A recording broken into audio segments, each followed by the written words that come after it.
Good evening, traveler. Welcome to the Penumbra.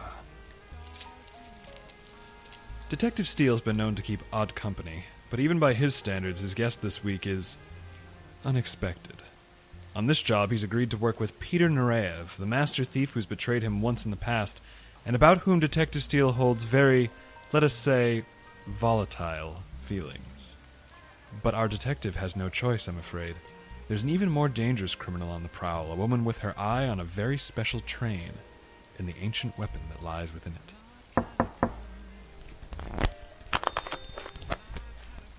What luck! It sounds like he's in. Come, traveler. Come with me into room J16. Juno Steel and the train from nowhere.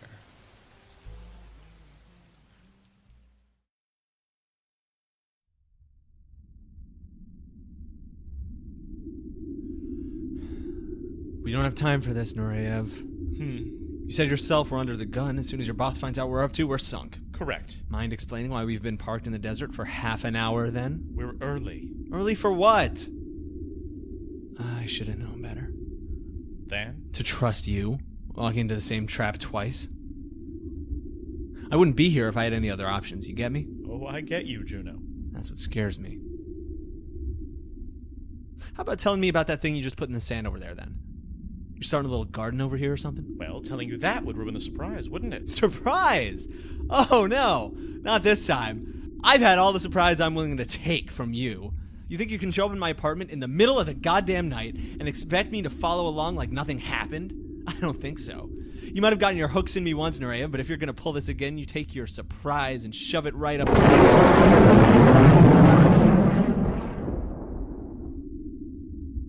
Whoa. Whoa, indeed. What the hell was that? It went by so fast. It was like the sky just blinked. That, my dear detective, was a train. And you and I are going to catch it. The Martian desert is a cold, lonely place. You can look around for miles in every direction and never see a human footprint. Never see a single sign that anyone has ever lived on this dusty rock. My name's Juno Steel. I'm a private eye, which means people and the footprints they leave are my element.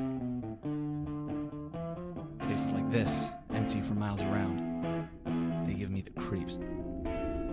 I do apologize for the theatricality, Juno, but you have to admit the Utgard Express delivers quite a show. He wasn't reassuring me any. Peter Nureyev was his name, one of them anyway. Back when we met, he'd gone by Rex Glass, and within 2 days he'd stolen a lot of junk from me. A key, a mask, a kiss, and forget it. Not this time. I wasn't going to fall for it this time. As I think you've guessed, the recent thefts of ancient Martian artifacts can all be traced back to one individual. She wants what's on that train, and she's paid me to procure it for her. But I am of the opinion that we're all better off if she never receives it. We must board that train, take the artifact, and destroy it. All before she realizes I've left her employ. How long do we have? Oh, until tomorrow at least. So we plan and execute the heist of the century in 1 day. Sure, all right, I don't have any plans. The train runs on a very specific cycle. I know that it slows down once a week, and that is our only opportunity to board it. But why it slows and how we are to approach it, even then, I'm uncertain. So if we don't board it tomorrow, we'll have to wait a week, and by then your employer will be on to us. Got it. Who is she, anyway? You wouldn't have heard of her. Try me. Her name is Miasma. She has no history in crime before these thefts, and those only began 4 years ago. She's really an accomplished... Xenoanthropologist. Taught at Olympus U for 50 years, 3 Lifetime Achievement Awards for her studies on Ancient Martian culture. I see you've done your homework. Did some research on the Ancient Martians when I got into this mess. You tend to notice a name when it's on half the articles you read. Big name in a small field, it seems like. When I saw she'd stopped publishing, I assumed she was dead, but I guess she picked up a few new hobbies. I hear theft and murder are very popular these days. The new golf, they say. So what's she want on the Utgard Express so badly? If the artifact is that important, wouldn't they keep it in a vault or something? The Utgard Express is a vault. The single most secure vault on Mars. The honest fact is that with enough time and planning, there isn't a vault in the galaxy that a master thief can't enter, which raises a challenge. How to keep the thief from ever getting to it in the first place. So they put the lockbox on a train and shoot it across Mars 1,000 miles an hour. Indeed. Inside that vault are some of the most precious items Mars has ever seen. The most dangerous, too. Dangerous? We're not contending with Martian clothing or furniture anymore, not the junk left out on the curbside of history. A weapon, Detective. The weapon. I know very little about it other than the fact that it was the last weapon the Martians ever made, before they disappeared. The weapon that killed off the Martians. And Miasma wants it. The hell could you want a thing like that for? Weapons with that much destructive force are good for one thing only: power. It may masquerade as something else, money or politics or ideals. But power of that scope only seems justified if it rests in your hands. Power, maybe, but that doesn't answer the rest of it. The mask, the key, the throne, the pill. What? It's just nice to see you gathering clues again. We make an excellent team, I think. It's all a fun story, Nureyev, but how do I know any of it's true? Oh, you can't. Seriously? That's it? There's no point in dancing around it. I'm your only source. In my industry, one is more likely to destroy evidence than to keep it on hand. You'll just have to trust me. Trust you? That's a good one. It's not so difficult. As far as you've seen, I act solely in my own self-interest. Your only choice is to take my word that working with you is my interest. I couldn't tell if he was leaning in or if my tight little car had finally gotten the best of me, but that smell. Suddenly I was wrapped up in the smell of his cologne all over again, a smell like the spices of some faraway planet. He had that same smirk on, too, like he just thought of some private joke that he didn't feel the need to share. Damn it, Steel, not again. Not this time. Regardless, we've bigger business to deal with at present, and not much time in which to do it. Tell me, Detective, do you like to gamble? I got in the car with you, didn't I? Well, I hope you're willing to push the stakes higher than that. We're headed to the Oasis Casino Resort. My treat. By the time we pulled into the Oasis, Nureyev's plan had already been set into motion. He pointed me towards the parking garage and told me to stop the car. We're pressed for time, so I'm going to ask you to park. I'll check in and start looking for Engstrom. Engstrom? Like Brock Engstrom, the jewel thief? Please. Retired jewel thief. These days the only crime Engstrom's guilty of is charging for his ridiculous seminars in motivation. The idea of hanging around at a pickpocket convention doesn't exactly reassure me, Nureyev. I wouldn't even give Engstrom the honor of calling him a pickpocket anymore. He did all of his best work decades ago, and now that the statute of limitations has run out, he's milked the story for every cred it's worth. And all while being insufferably smug about it. As though he isn't the 1,000th half-rate cutpurse to think of that. But Oh, and you'll need these. Registration ID, but I already have my... Hang on, the hell kind of name is Dahlia Rose? Yours now. Oh, don't make that face. Not every name can be as pretty as Juno. Ta, Dahlia, dearest. I'll see you in room 1113. The rest of it went just like Nureyev said it would. The paperwork all checked out. Even the fake driver's license he gave me went through their systems without complaint. The Oasis was gigantic.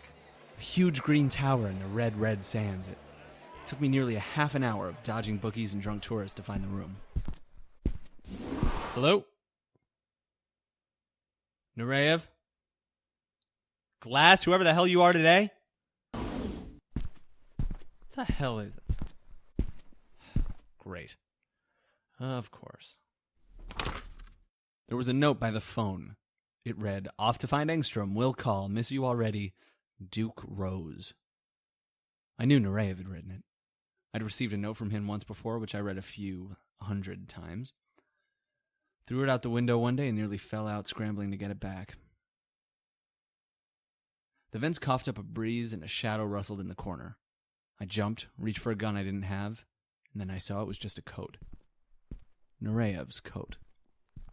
I started through the pockets, a knife, some nuts from the bar, a matchbook from the front desk.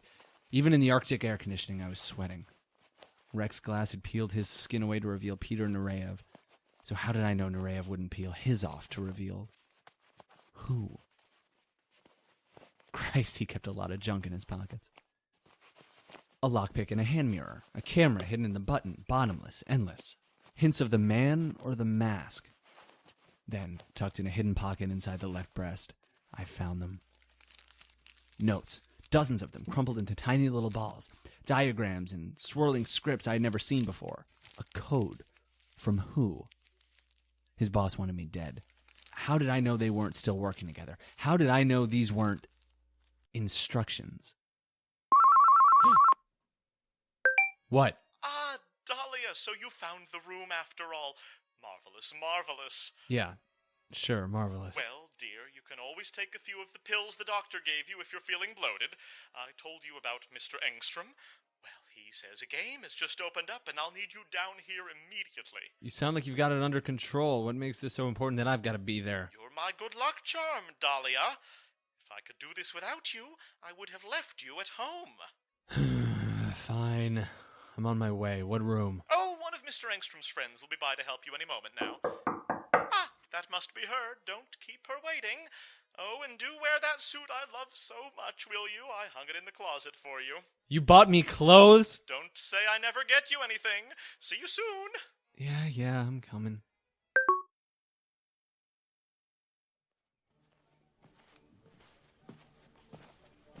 Mr. Engstrom's private room is just at the end of this hall. Would you mind not smoking? I got sensitive lungs. Me too. They don't do so well if I'm not smoking. You learn to live with it, hon. Dahlia, there you are. Hi, honey. Thank you, Valencia. Dahlia Rose, your husband's told me so much about you. Have a seat, please. It looked like Engstrom could buy quite the operation.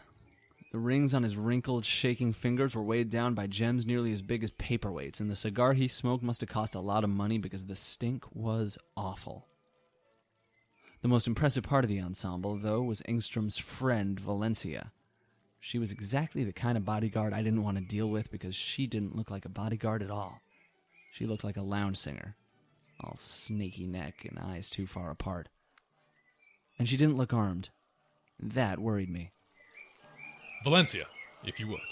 Yes, Mr. Engstrom. The game your husband and I have agreed upon takes some time to prepare. So let's get to know each other a bit, shall we? Drink? Heavily. Duke was just telling me, Dahlia, that you two lifted the Coveter's Jewel during its museum tour in the Outer Rim. Sounds like Duke. I'm surprised word about the jewel hasn't made it to Mars. It was a very big job on the Outer Rim. The Outer Rim is a very small pond, Rose. Your whales hardly rank for minnows here. Well, that's just how we were feeling, Mr. Engstrom. That's why we thought we ought to sell that rock and use the cash to go after something really exciting.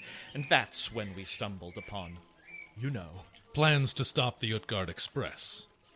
If you don't mind my asking, Mr. Rose, if you can stop that train, what are you doing here? You should be out there looting to your heart's content. I was just wondering the same thing. Well, there's the Utgard security team, isn't there? If there's any sign the train has stopped within 60 seconds, we'd be drowning in guards, and that's not nearly enough time to get what we need.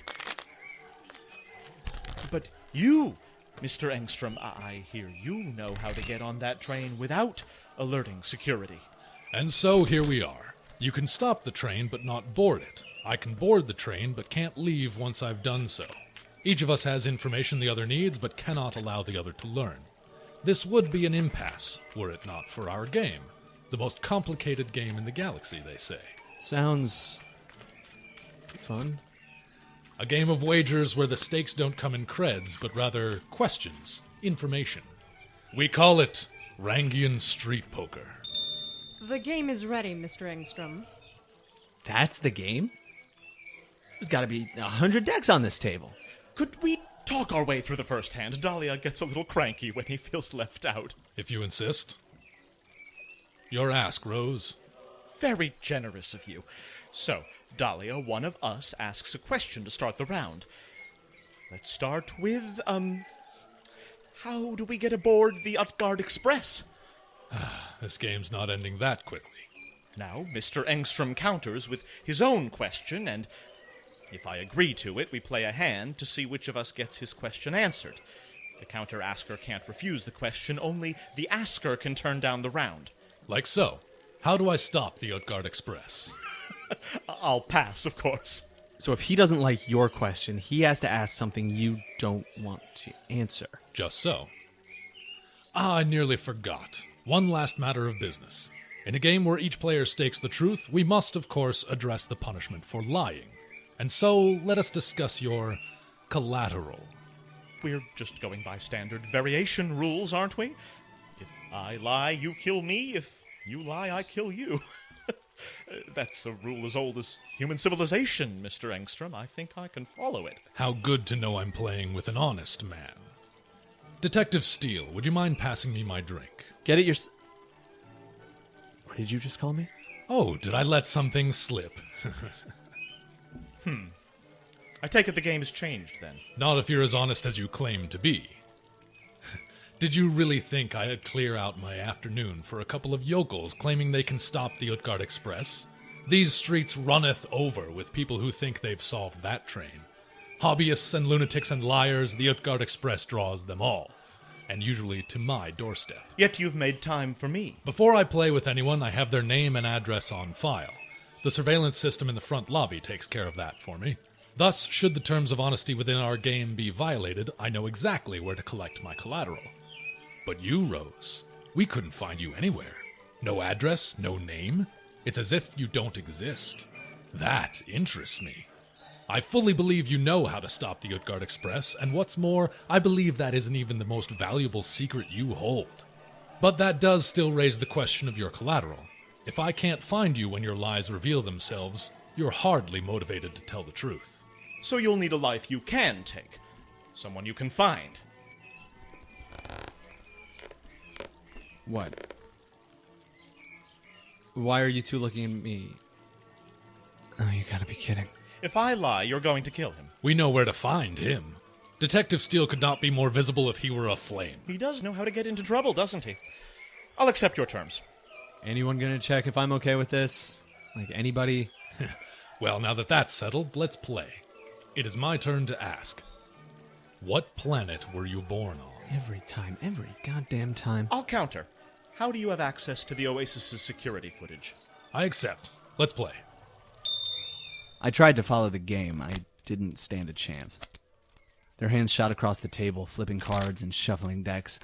They had a lot to say about it. Rapids? Concourse. North or south? West. But it was all gibberish to me until the dust settled and Nureyev and Engstrom each had a hand of 2 cards. Reveal. Engstrom had a pair of aces. Nureyev had a 2 of clubs and a picture of a goat. There we are, then. Didn't know you were such a sore loser, Rose. Nothing to be sore about. The winner always tears his hand, and the twin war goats is one of the best hands in the game. I won. I give up. My answer. I pay the Oasis generously for these private rooms. I'm retired. This is the only sport that still entertains me. They want to keep their star customer. So as long as I bring them publicity, the casino doesn't care how I choose my opponents. Well, ask a boring question, get a boring answer. Your ask, Engstrom. My ask. What is your real name? If Nureyev was worried, his face didn't show it. Most of the time he just looked bored with a half smile like he was humoring the world, waiting for it to do something worth his attention again.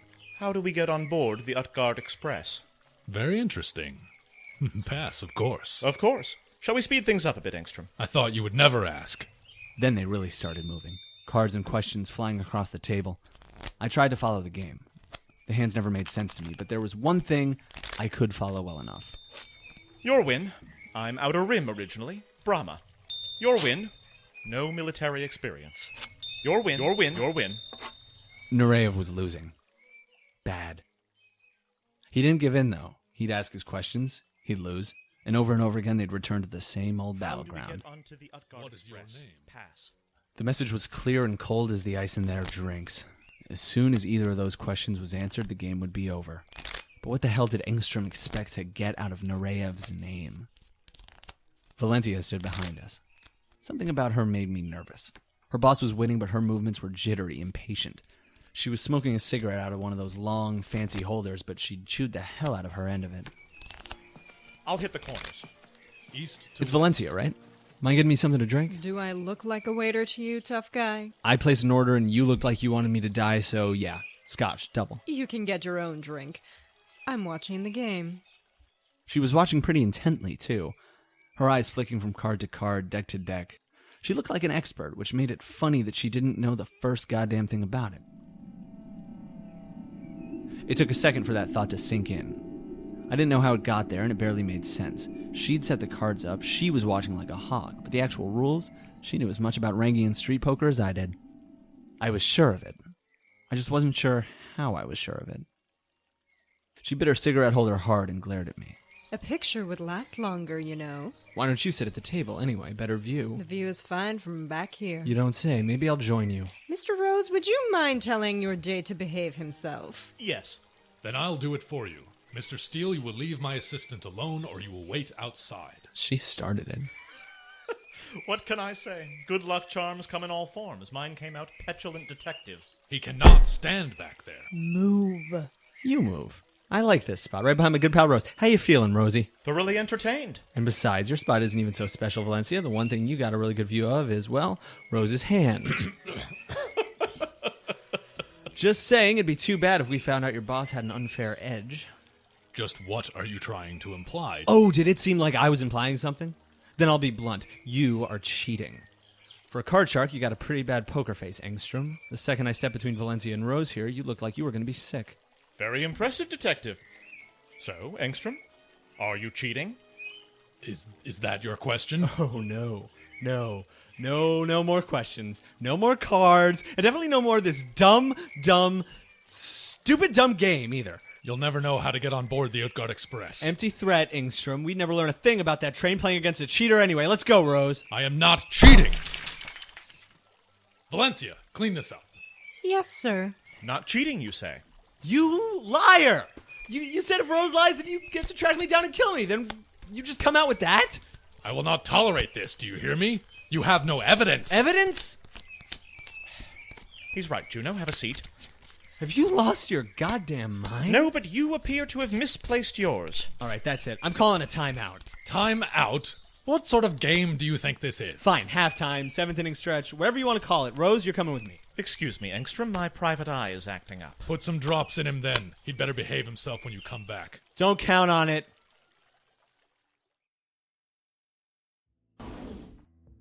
Juno, this display is entirely unprofessional, even You want to tell me what the hell all that was about? Well, you see, there's a weapon on a train. You know what I mean. I bailed you out 10 times in there, and you just kept digging yourself deeper. I'm having some difficulty following this metaphor, Juno. Am I a sailor or a ditch digger? Oh, quit joking around. Fine. Engstrom has backed himself into a corner, and we are in position to take advantage of that. Or we would be if we were in there right now. He just admitted to cheating, and you want to keep playing Go Fish? There are several games being played at that table, Juno, but I'm afraid Go Fish isn't one of them. I am playing Rangian street poker as a distraction from the real game at hand. Your game. I'm playing a game. Didn't you think I'd need to know about it? You do know. You've already made the first move. But Engstrom has lied to us, Juno. And after making the punishment for lying absolutely clear. But you said we didn't have any evidence. Oh.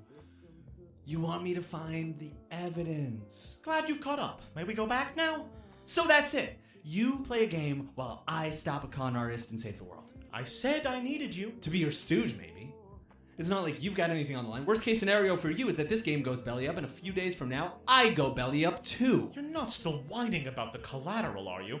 My God, you're a sensitive little thing. You're betting my life! I would never bet your life. Come on, do you seriously think I'm that much of an idiot? If you lose, you'll make up some other name, and it'll all fall on me.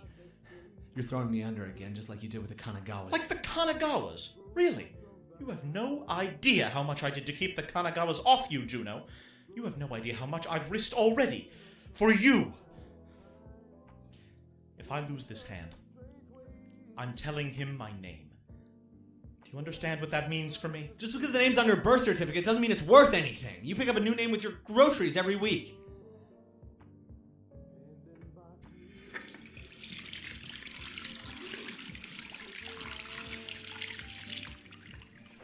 A word of advice to the crass detective. It's not kind to tell someone their gift means nothing to you. Hey, I didn't... Of course my name is worth something. I cycled those other names out, but by now I'm skilled enough not to leave a trace with them. But my birth name links me to things. It would be best if everyone forgot. That name is very nearly my only weakness, and I'm risking it all, here, on you. First off, I don't believe you. Your denial knows no bounds. I'd call it skepticism, but we'll agree to disagree. Second, if you are telling the truth, you're an idiot. You bet your life on me, you barely know me. This isn't about knowing you. It's about trust. I trusted you, didn't I? In return for that, I only ask that you trust me. So why not? Just let go, Juno. We could do anything in arms together. Fine. Do I want to trust you? Sure. Hell, I want to trust Engstrom, too, and Valencia, and this whole sorry planet. I want to gather us all up in a big group hug and kiss and slobber and talk about how nice it is that we can all be so honest with each other. It sounds great, sure. Whatever. It also sounds like a good way to get dead. Is it? I'm still alive, aren't I? And I trust you. I have no idea why you do. Oh, I have my reasons. Your eyes. My what? Sharpshooter's eyes, of course. And I trust your mind. A master detective's. And most of all, because I trust your will. Stubborn as a child in a supermarket. That all sounds nice, but is it really enough reason to trust somebody you barely... And, of course, I trust you because I have researched you. Extensively. What? Just an incredible amount of research. Quit it. That's the cranky detective I know and tolerate. Mr. Engstrom wants you all to know that he's getting bored. Are you two done kissing in there, or should we call this game right now? Thank you, Valencia. Tell Mr. Engstrom we'll be there in just a moment. So, detective, are there any other insecurities I can massage before we return to the game? I still had the notes I'd taken from his jacket. I felt them burning in my pocket. Just one question, and I'd know. All I had to do was pull them out and ask. No. I'm all set. Good. I'm counting on you, you know. If you are, you're an idiot. A real idiot. Well, it's up to you to prove that either way, isn't it? Come along. Engstrom is waiting.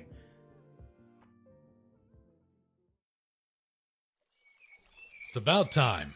Is everything under control? As controlled as he'll ever be. My detective gets restless if he isn't taken for a walk every few hours. While you were away, I received an invitation I don't intend to decline. I can give you 20 minutes more.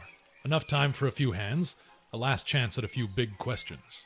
Why do I get the sense you only have one question in mind? Sit. Let's play. Now, what is your name? Juno. Only holding out for so long. This is your only opening. Are you ready? I'm looking all right. Good. What is the access code to your personal bank account? I see. Quite a defensive maneuver, Rose. Pass or play, Engstrom? Pass, of course. I wouldn't risk my retirement on you. And besides, you know how this game has to end. I checked Valencia for the usual tells. Nothing. No hand motions. Engstrom wasn't even looking at her. Whatever they were using was nothing I'd ever seen before. How do we board the Utgard Express? What is your name? Pass. We were running out of time, and Engstrom wasn't willing to budge anymore. What is your name? Pass. Not a single hand was played. We were going nowhere, and I couldn't find anything. Juno. I know. What is your name? Pass. The moron had staked his entire life on me. He was about to find out just how big a mistake he'd made. Name? Your name, What Rose? Is your name? Until, finally... That's enough, Rose! I was under the impression that you had either the courage to play or the decency to admit your cowardice. I was wrong on both accounts. Courage? You're cheating. If you levy these false accusations against me one more time, Mr. Steel... I apologize for the detective's outburst, Mr. Engstrom. Tensions run high in a game like this. Were the game played properly, they might. I've taken naps tenser than this travesty. I will give you one final chance, Rose. One last hand. After that, I'm afraid I have other obligations to which I must attend. All right, then. How do we board the Utgard Express? You're joking. He's cheating. He's gonna cream you. What is your name? Play. You're pulling this too early. I am not ready. Our time has run out, I'm afraid. What do you have so far? They're not communicating directly. Best guess is she's got something on her. Care to share your conversation with the rest of the table? Corners. Is it a camera? No lenses, and both her eyes are organic. No way for the feed to get through. I don't want to know what it isn't, Juno. I know, but... And that, my friend, is the game. Don't be ridiculous. Well. I had to look at the hands twice to shake the deja vu. Nureyev had a pair of aces. Engstrom had a two of clubs and a picture of a goat. I win. A fitting end, I'd say. Now, Rose, your name. Last chance, Juno. Valencia was clearing the table. I knew she must have the key to Engstrom's method somewhere on her, but I didn't know where. My eyes met hers, and then I saw it. It hit me all at once, a picture clearer than thought. Her cigarette. In my head, a diagram. A cutaway of her cigarette, a hidden button by her teeth, shortwave transmitter, Morse code translation drive. I knew how it was powered, what parts it took to build it. I even heard a few words of an argument they'd had about how it needed to make smoke, about how the chips couldn't take that kind of heat, about how they'd have to find a way to make it work. I saw it all. I had no time to think about how I'd seen it. Feeling emotional, Detective? Your nose is bleeding. Huh. Thanks for the tip. Mind if I bum a smoke? For the last time, hun, What the hell do you think you're doing? Something really, really satisfying. Put down that cigarette. Gladly. Ah! Damn feedback. Well. Funny blend of tobacco Valencia's into. Have you ever heard of a cigarette with a wireless transmitter tucked away inside of it, Rose? I'm going to guess that earphone you've just pulled out isn't for listening to the radio, Engstrom. So you caught me in a lie. So what? You still don't know how to board the Utgard Express. No, but you were very, very clear on the consequences for lying, weren't you? Juno, turn away, please. I'm going to stab Mr. Engstrom to death now. Kill me? You're a fool, Rose. I told you, the Oasis rests on my notoriety. If you kill me, if you hurt their bottom line, you'll wish you'd died here. Well, Juno, he raises a valid point. He does. But there are worse things we can do than kill him. Said so himself. I've been in this business too long for empty threats to faze me. Oh, don't worry, this one's full to bursting. I'm betting the Oasis wouldn't like it if word gets out that their big celebrity's a cheater. Bad publicity. And bad publicity means bad business. How did you put it, Engstrom? If you hurt their bottom line, you'll wish you died here? There is an out, of course. I've been after that train for half a century, Rose, and you're going to rob it out from under me? That is the plan, yes. This new generation of thieves hasn't a scrap of honor. What has crime come to? Bigger and better things. Now talk. As you know, that train moves too quickly to be approached. But a lockbox is useless if one can't put anything in it or take anything out. So it has to slow down to take any cargo. It slows down once a week to intercept shipments. There's a site out in the desert. They launch high-speed transport drones which intercept the train and drop their payloads. The next shipment is tomorrow morning, 5 o'clock. And where is that launch site? Here, the coordinates. They had most certainly better be. Wouldn't want anyone to start asking where you get your cigarettes. Come along, Juno. You'll regret crossing me, Rose. Do you hear me?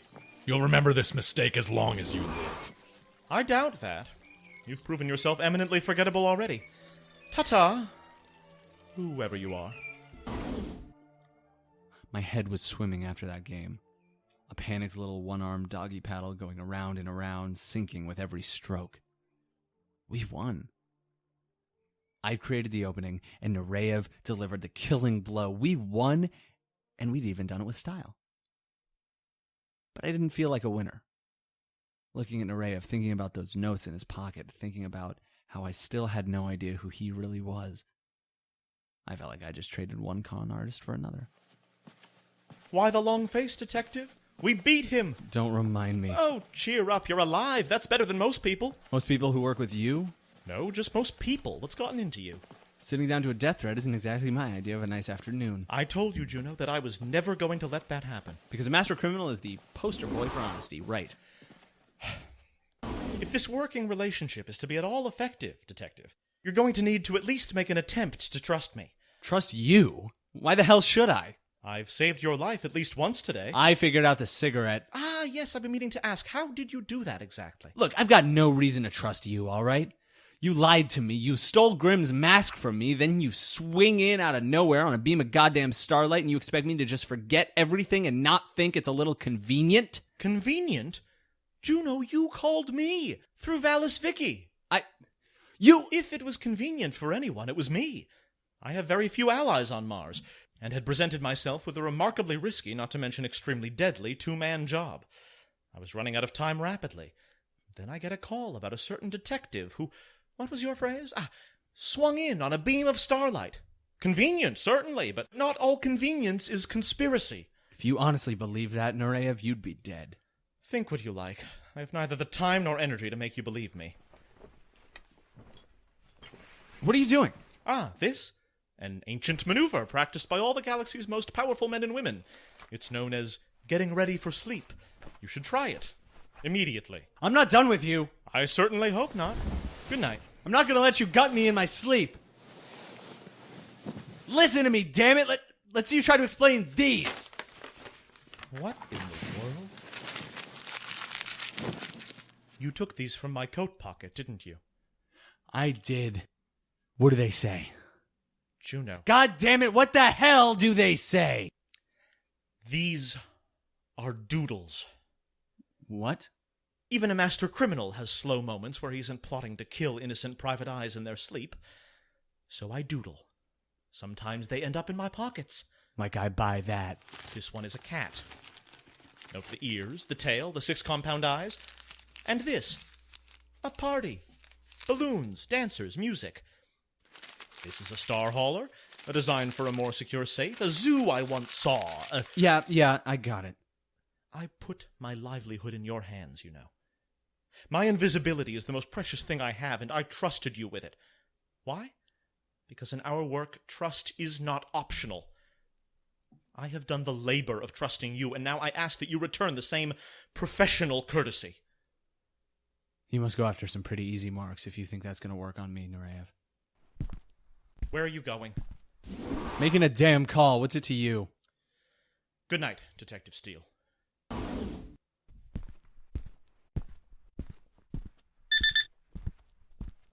Come on, Rita. Pick up. Pick up.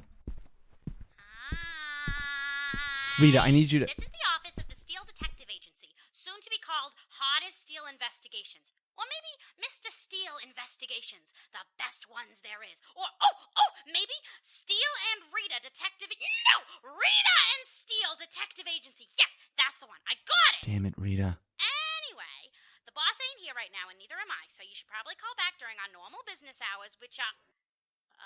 Rita, you're not messing with the answering machine again, are you? Nuh-uh, boss, I wasn't, I swear! You better not be. I told you I like the message the way it was. But, boss, it was so boring, and I just...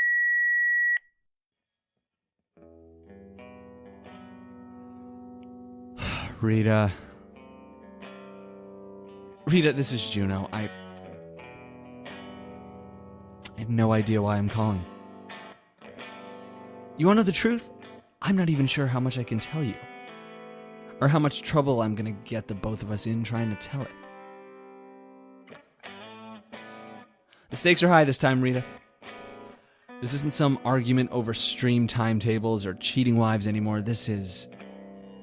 everything. Giving this to me, Jesus, what was he thinking?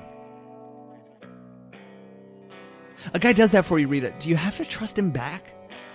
Even if you aren't sure you know who he is, even if you aren't sure you know his real face, his real name, or what he's really capable of doing to you.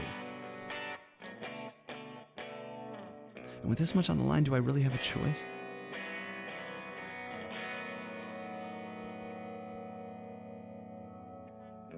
I want you to close up the office.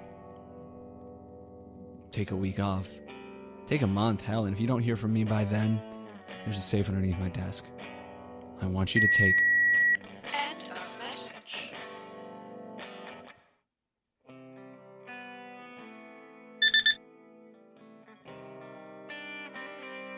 She'll figure it out.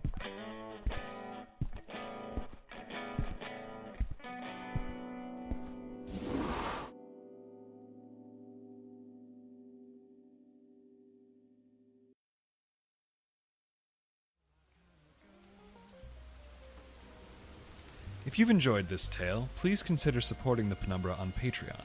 Every dollar helps. You can find that page at patreon.com/thepенumbrapodcast.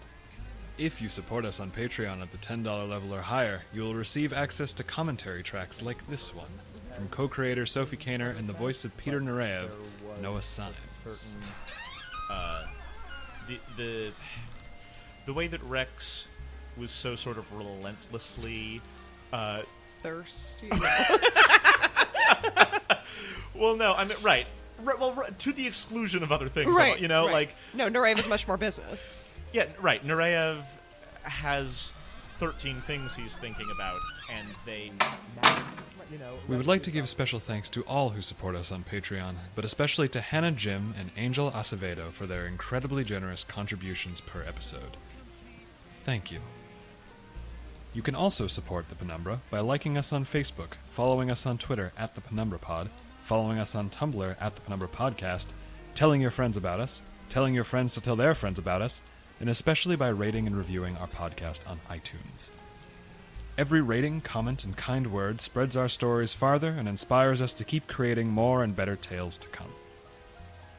This tale, Juno Steel and the Train from Nowhere, was told by the following people: Joshua Elon as Juno Steel, Noah Symes as Peter Nureyev, Emery Westlake as Brock Engstrom, Christy Norris as Valencia, and Kate Jones as Rita. On staff at the Penumbra, Kevin Vibert is our lead writer and recording engineer. Sophie Kaner is our director and sound designer. Graham Turner is our script editor. Original music by Ryan Vibert. The Penumbra is created and produced by Sophie Kaner and Kevin Vibert. I'm so sorry you've been called away, dear traveler. We eagerly await your return.